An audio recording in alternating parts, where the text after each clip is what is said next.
Qoni quyuqlarga boshi tez-tez og'rib, uxlolmay yuradiganlar uchun foydali bo'lgan giyohlarni ko'rib turibsiz.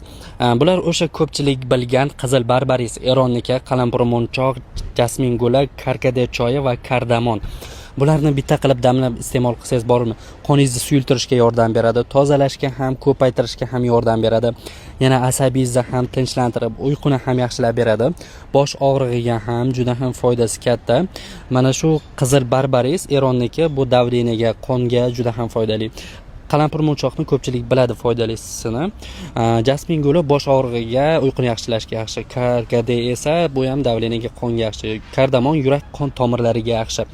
Bularni bitta qilib damlab ichiladi.